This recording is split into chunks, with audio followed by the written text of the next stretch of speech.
सहजातशतो सूर्यो अजायत श्रोत्राद्वायुष प्राणस्य मघाग्निरजायत दीपो ज्योतिर्परब्रह्म दीपो ज्योतिः जनार्दनः दीपो हरितु मे पापं पूजः दीपनमोस्तुते शुभं भवतु कल्याणम् आरोग्यं सुखसम्पदम् आत्मज्योतिः प्रकाशाय दीपज्योतिर्नमोस्तुते दीपज्योतिर्नमोस्तुते बहुदीपस्तसाक्षवे नमः।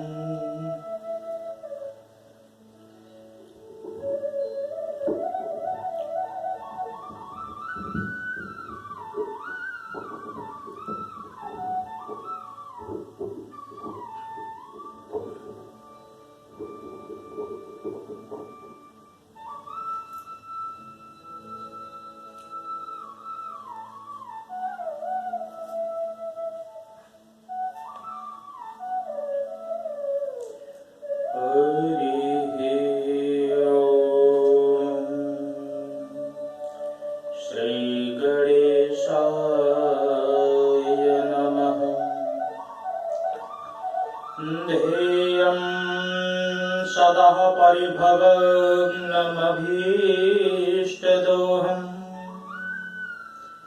तीर्थास्पदं शिबिविरञ्चनुतं शरण्यम् वृत्यार्तिहं प्रणतपालभवाब्धिपोतम् वन्दे महापुरुषते चरणारविन्दम् वंशे विभूषितकरानवनीरदाभम् पीताम्बरहदर्डिबिम्बफलाधरोष्टात् पूर्णेन्दुसुन्दरिमुखादरविन्दनेत्रात् कृष्णात् परं किमपि तत्त्वमहं न जाने। नारायणं नमस्कृत्यं नरं चैव नरोत्तमं देवीं सरस्वतीं व्यासं ततो जयमुदीरयेत्। भक्ति भगवन्ते गुरु चतुर्नाम बपुएक इनके पग बंधन किए सुनाशत विघ्न अनेक। ठाकुर हमें न भूलियो चाहे लाख लोग मिल जाएं, तुम परयसी हम बहुत हैं, तुम्हें छोड़ कहाँ जाएं। सब दारनिकों छाड़ के आयो तेरे द्वार, हे यशोमति के लाडले जरा मेरी ओर निहार। आइए हनुमंत विराजिए, कथा कहूँ मत ही अनुसार। प्रेम भरी गादी धरूं शोभिराजिए पवन कुमार, शोभिराजिए पवन कुमार। बोले कृष्ण कन्हैया लाल की जय। एकादशी महारानी की जय। अम्बे मात की जय। जगदम्बे माता की जय। सभी देवी देवताओं की जय। जगतियाँ जोता वाली माता तुम्हारी सदा ही जय। और सांचे दरबार की जय। जय जय श्री राधे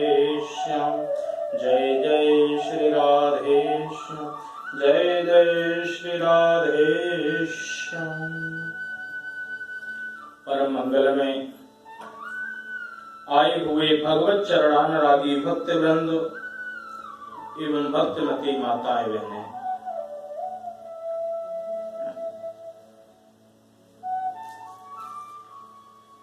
आज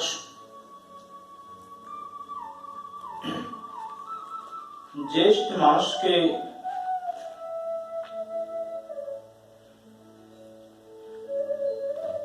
शुक्ल पक्ष में एकादशी,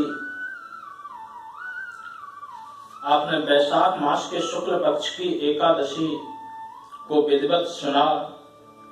आज ज्येष्ठ मास के कृष्ण पक्ष की एकादशी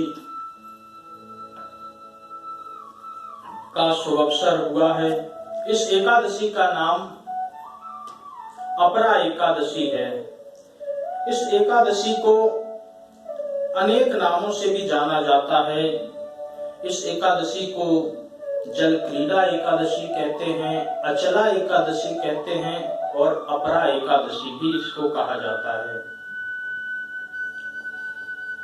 शास्त्रों में ज्येष्ठ मास का महीना बहुत पवित्र माना जाता है।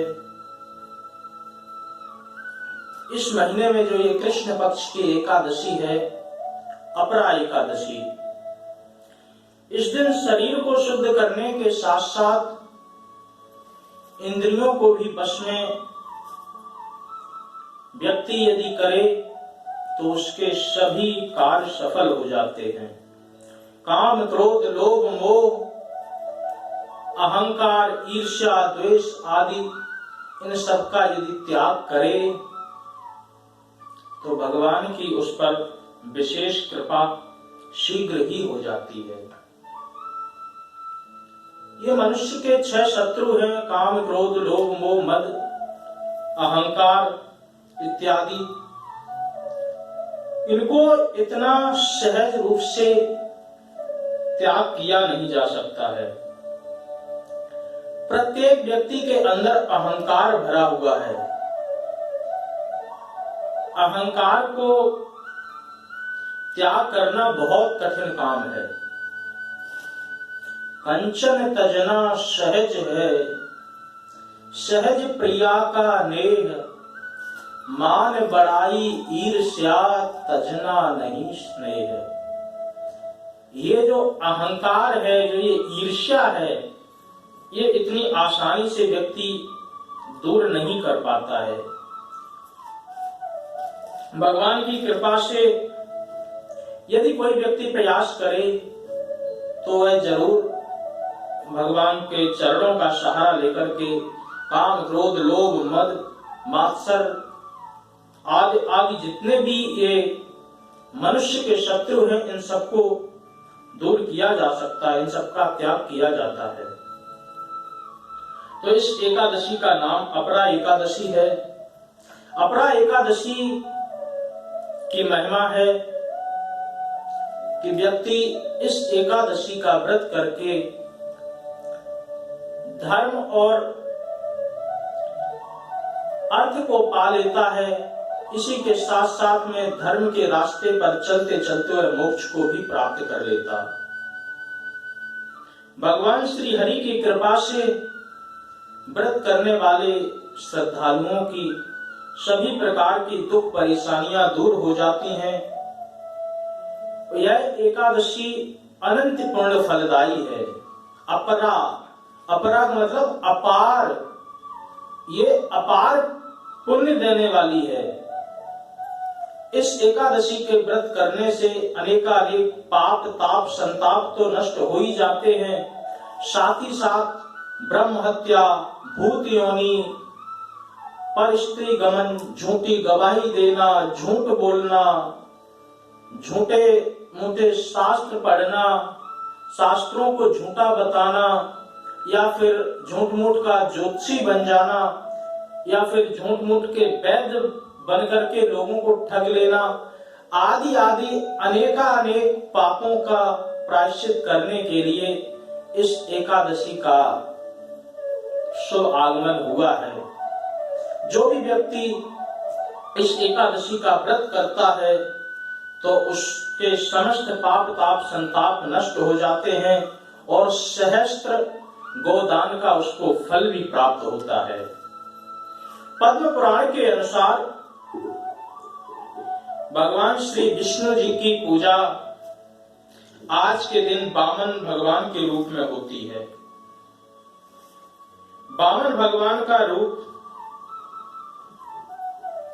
आप सबको पता ही होगा कि भगवान विष्णु जी सभी देवताओं का उद्धार करने के लिए जो दैत्यों ने सारी पृथ्वी पर, सारी ब्रह्मांड पर, सब जगह अपना कब्जा कर लिया था, उनको निवारण करने के लिए इस धराधाम पर आए थे। इस धराधाम पर आकर के वामन भगवान ने सभी के कार्य सफल किए। और वो वामन भगवान का स्वरूप कैसा था? बोले तम वटुम वामनं दृष्ट्वा मोदमाना महर्षया कर्माणि कारयामाशु पुरस्कृत्य प्रजापतिम्। मात्र वामन अंगुल के वामन भगवान हैं। एक ब्राह्मण के भेष में इस धराधाम पर आए। ऋषि कुल में इनका जन्म हुआ और जन्म होने के बाद में बृहस्पति जी ने इनका यज्ञोपवीत किया। यज्ञोपवीत करने के बाद में उन्होंने दक्षिणा में त्रिलोक की संपदा मांग ली। कहा कि त्रिलोक के राजा बलि हैं, बलि के पास जाओ और उनसे त्रिलोक की संपदा लेकर के आओ। गुरु जी की आज्ञा मान करके वामन भगवान ने कहा कि ठीक है। तो यज्ञोपवीत संस्कार में स्वयं ब्रह्मा जी ने उनको कमंडल दिया, माता अदिति ने उनको लंगोटी पहनाई, कश्यप जी ने मेखला पहनाई और बृहस्पति जी ने यज्ञोपवीत संपन्न किया। यज्ञोपवीत संपन्न होने के बाद में वामन भगवान दक्षिणा के लिए जब आगे जाने लगे तो स्वयं भूदेवी ने उन्हें खड़ाऊ के रूप में चरण पादुका प्रदान कराई। गुरु जी की आज्ञा को मान करके जैसे आगे बढ़े और आगे बढ़कर के बलि के दरवाजे तक पहुंच गए। बलि के दरवाजे पर पहुंच करके देखा तो बलि यज्ञ कर रहा था। वहीं पर खड़े होकर के एक कोने में देखने लगे। बलि ने भी जब इनको देखा तो उससे उनकी आंखें नहीं हटी, क्योंकि इतना अद्भुत रूप था। केवल वामन अंगुल के भगवान और मुख पर ब्रह्म का तेज। आकर के प्रणाम किया बलि ने और प्रणाम करके कहा कि बताइए ब्राह्मण देवता, हम आपकी क्या सेवा करें। तो पहले वामन भगवान ने उसको प्रसन्न किया, कहा कि राजन, हम तुम्हारी बहुत ख्याति सुनकर के आए हैं। आपके पूर्वजों के बारे में मैंने सुना, महाराज हिरण्याकश्यपु कितने पराक्रमी थे। उनके बाद भक्त प्रहलाद और अनेकानेक ऐसी आपकी जो पीढ़ी रही है, बहुत ब्राह्मणों की सेवा करती रही है, साधु संतों की सेवा करती रही है। यही सब सुनकर के मैं आपके द्वारे पर आया हूं। राजा ने कहा कि आप आज्ञा कीजिए, आपको क्या चाहिए। कहा कि मैं ऐसे आज्ञा नहीं करूंगा, मैं बहुत संतोषी ब्राह्मण हूं। यदि आप हमें संकल्प दें कि जो कुछ मैं मांगूंगा वो आप हमें प्रदान कर देंगे, तब तो मैं आपसे मांगूं। कहीं ऐसा ना हो मैं मांग दूं और आप दे ना पाए। तो बलि भी आवेश में आकर के बोला कि तुमने मुझे कोई छोटा मोटा राजा समझ रखा है?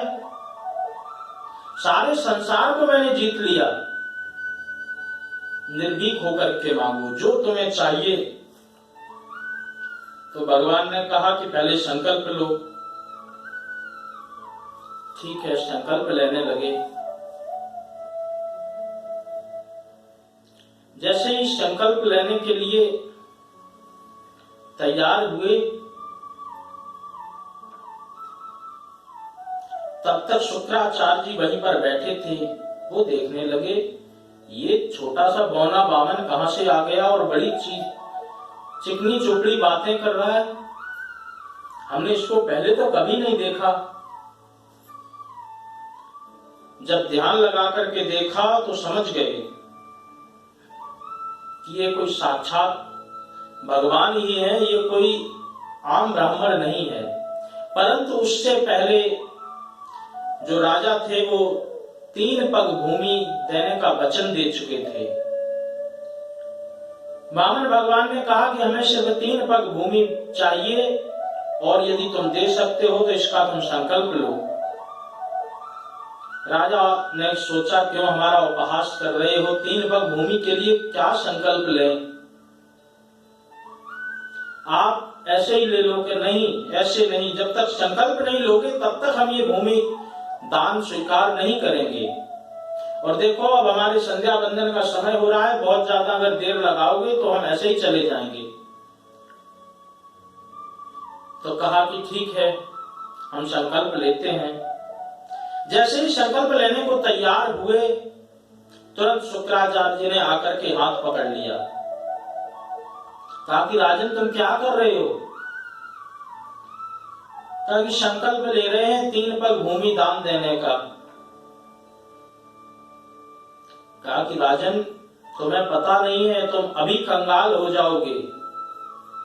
पता है तुम्हें ये कौन है। बोले गुरुजी ये बामन है। बोले ना ये बामन है ना त्रिपन है, मैंने इनको पहचान लिया है। एष वैरोचने साक्षात् भगवान विष्णुरव्यया अदिति कश्यपोपादिर्जातो देवानां कार्य साधवा। ये साक्षात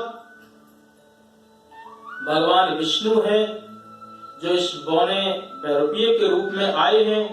कश्यप जी के ये पुत्र हैं और देवताओं को कार्य को साधने के लिए इस धराधाम पर आए हैं।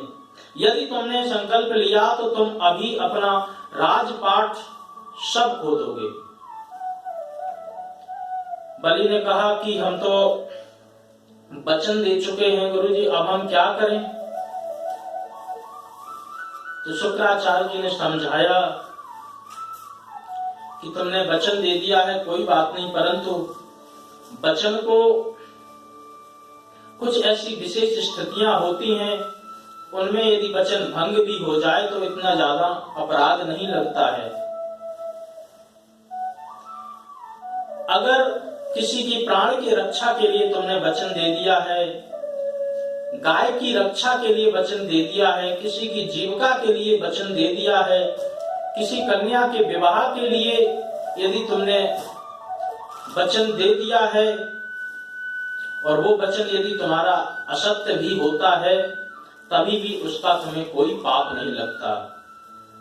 इसलिए ऐसी 6 जगह हैं जहां पर झूठ बोलने पर भी पाप नहीं लगता है। बहुत समझाया, कहा कि नहीं, अब तो हमें तो संकल्प देना ही है। अगर ये साक्षात विष्णु है तो दाता एक राम, भिखारी सारी दुनिया भिखारी होने के बाद स्वयं विष्णु भगवान हमारे दरवाजे पर भीख मांगने के लिए आए तो इससे बड़ा पुण्य हमारे लिए क्या हो सकता है। और अगर विष्णु नहीं है तो 3 पग भूमि नापेंगे और चुपचाप चले जाएंगे। तो इस तरीके के वचन जब सुने बलि के तो कहा शुक्राचार्य ने, राजन तुम्हारी मति भ्रष्ट हो रही है।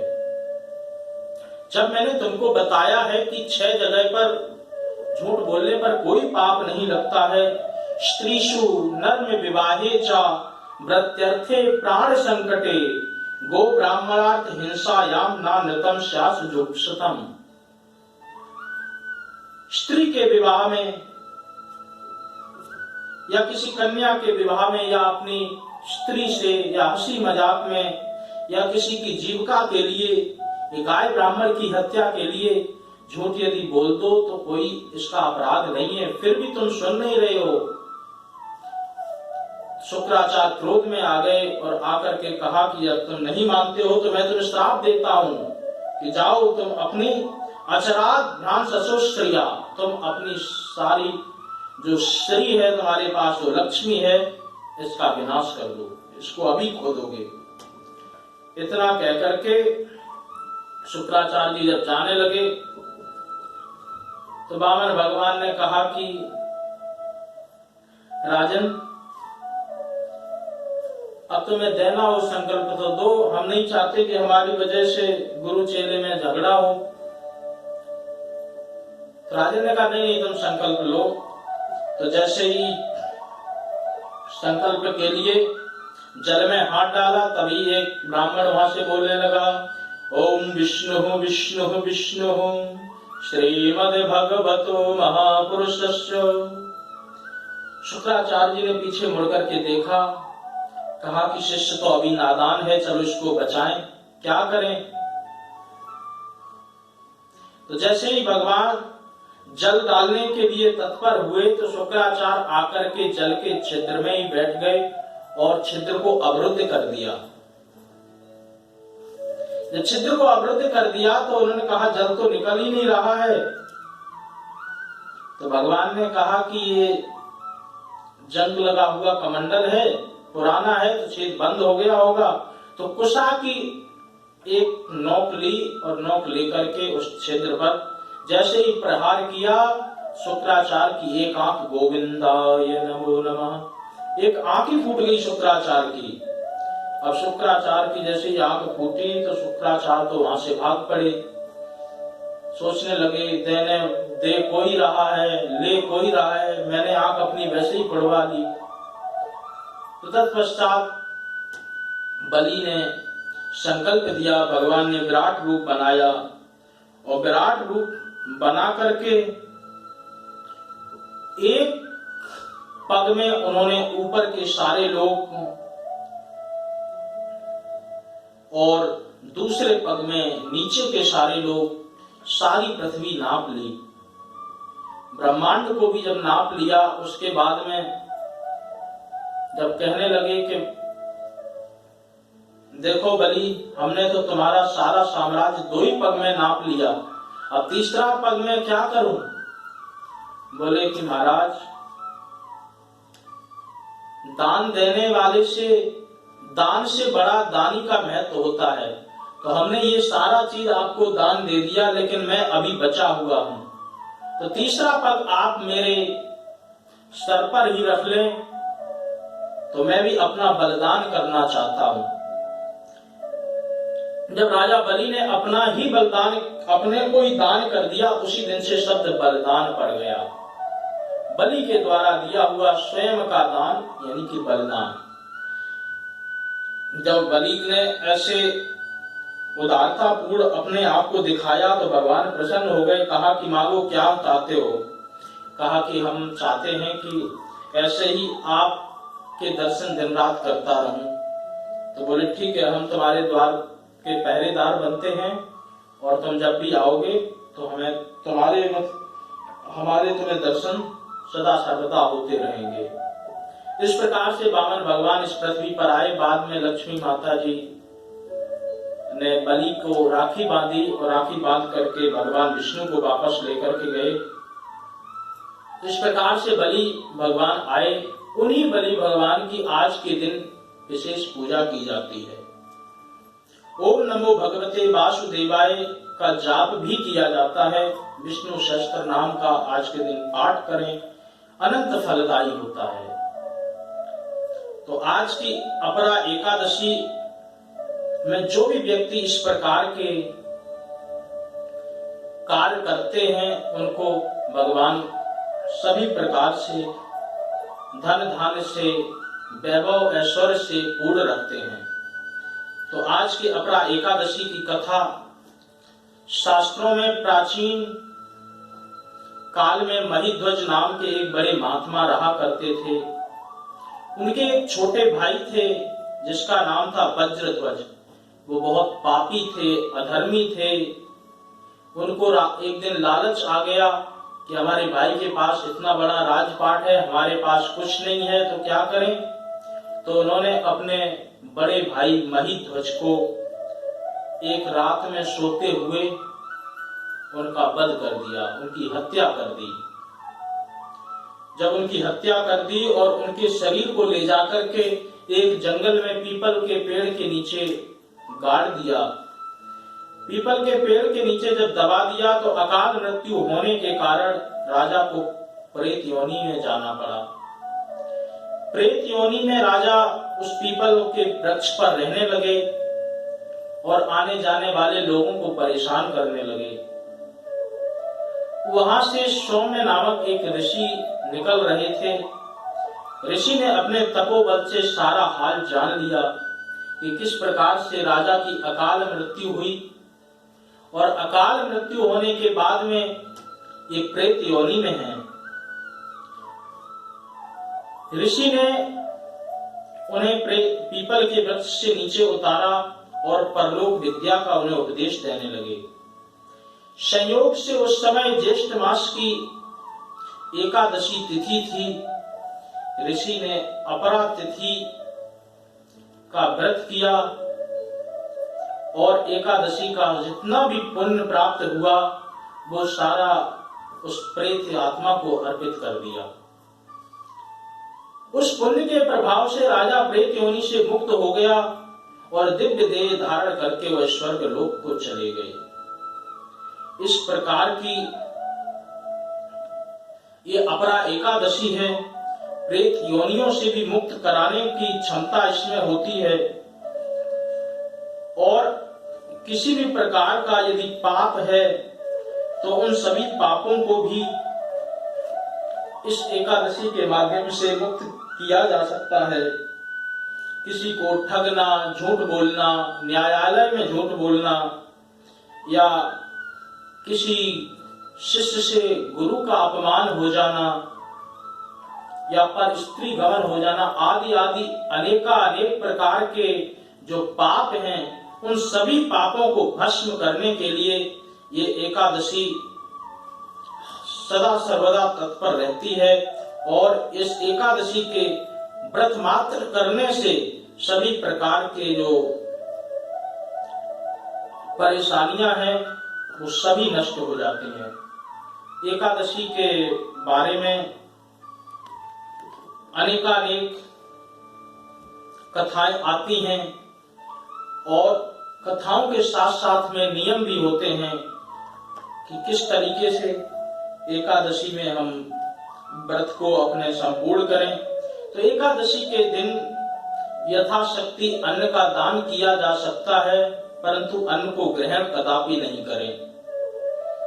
किसी कारण यदि निराहार व्रत नहीं रह सकते हैं तो दूध या जल का सेवन करें, या दूध या जल से भी अगर आपका व्रत पूरा नहीं हो पा रहा है तो खाने में आप शकरकंद, कुट्टू का आटा, आलू, साबूदाना, नारियल, काली मिर्च, सेंधा नमक, दूध, बादाम, अदरक, चीनी आदि पदार्थ को खाने में शामिल किया जा सकता है।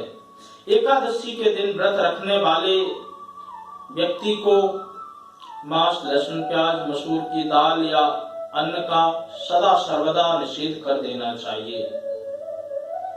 एकादशी के दिन व्रत रखने वाले व्यक्तियों को वृक्षों से पत्ता तोड़ना भी वर्जित होता है और स्वयं गिरा हुआ पत्ता ले सकते हैं। यदि अपने आहार को मिटाने के लिए यदि पत्ता खाने की इच्छा है तो उस पत्ते को भी खाया जा सकता है।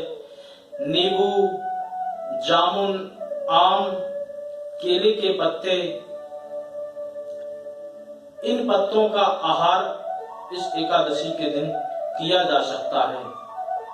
अगर पानी भी पीना हो तो 12 घूंट से ज्यादा पानी ना पिए पूरे दिन में व्यक्ति, ऐसा विधि विधान बताया जाता है।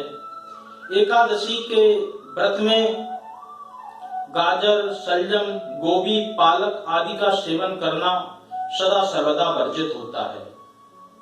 आज के दिन भगवान श्री हरि को मीठा पान समर्पित किया जाता है, परंतु उस पान को आज के दिन व्रती खा नहीं सकते। फलों में केला, आम, अंगूर, बादाम, पिस्ता आदि फलों का भगवान पर भोग लगाएं, इन सभी को सेवन भी किया जा सकता है।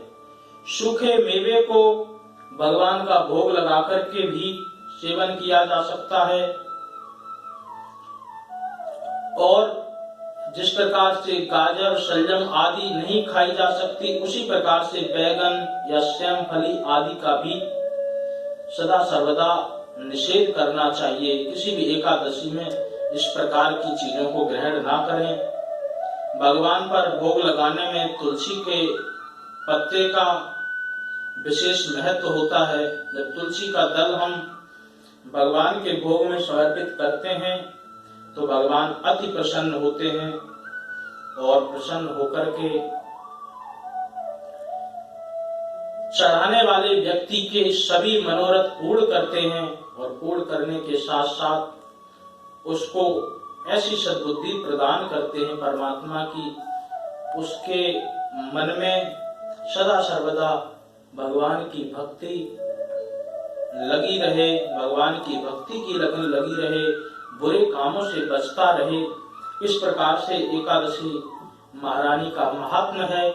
अपरा एकादशी अनेकानेक प्रकार की पुण्य देने वाली है, भूत प्रेत योनियों से मुक्त करने वाली है। किसी भी प्रकार से झूठ बोला गया हो, किसी भी प्रकार से यदि जीव से जाने या अनजाने में पाप हुआ हो, उन सभी पापों को नष्ट करने का सामर्थ्य इस एकादशी में होता है। तो इसलिए इस एकादशी को प्रत्येक पाप के प्रायश्चित के रूप में माना जा सकता है और इस एकादशी का व्रत करने से सभी प्रकार के पाप ताप नष्ट हो जाते हैं।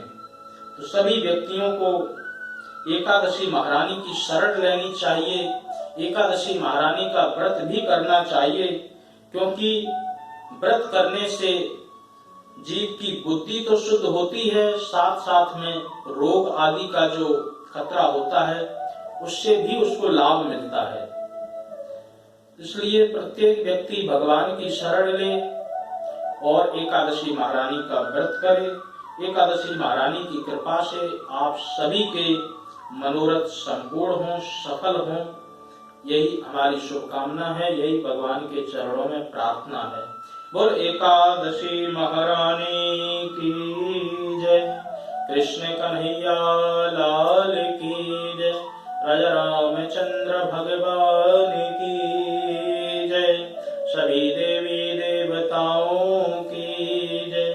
जय जय श्री राधे, जय जय श्री राधे श्याम।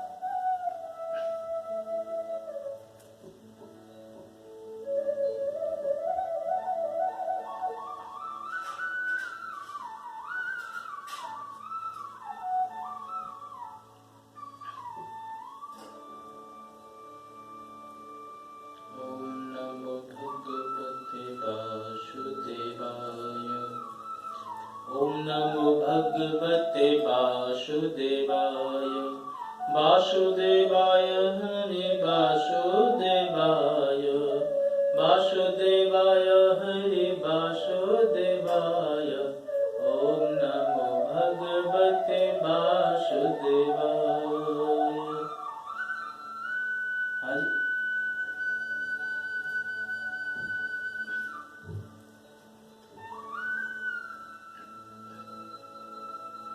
चलो आरती करना।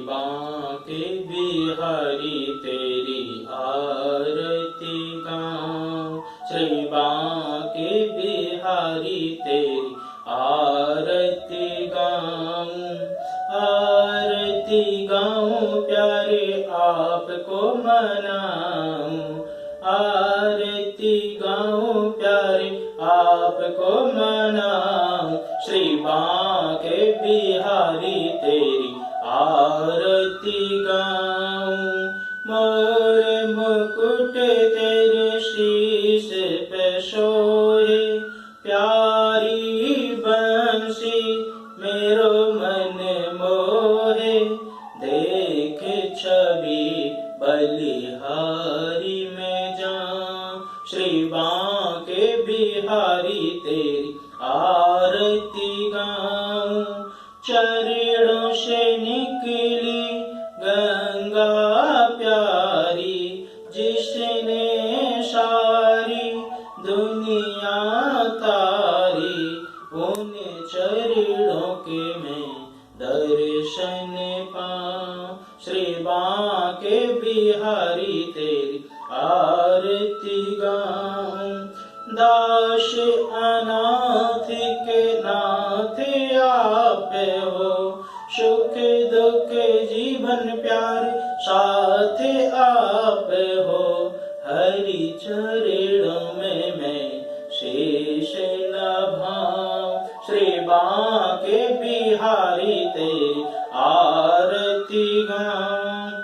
श्री हरिदास के प्यारे तुम हो, मेरे मोहन जीवन धन हो, देख युगल छवि बलि बलि जाऊं, श्री बांके बिहारी तेरी आरती गाऊं, आरती गाऊं प्यारे आपको मनाऊं, आरती गाऊं प्यारे आपको मनाऊं, श्री बांके बिहारी तेरी आरती गाऊं। हे कुंज बिहारी तेरी आरती गाऊं, हे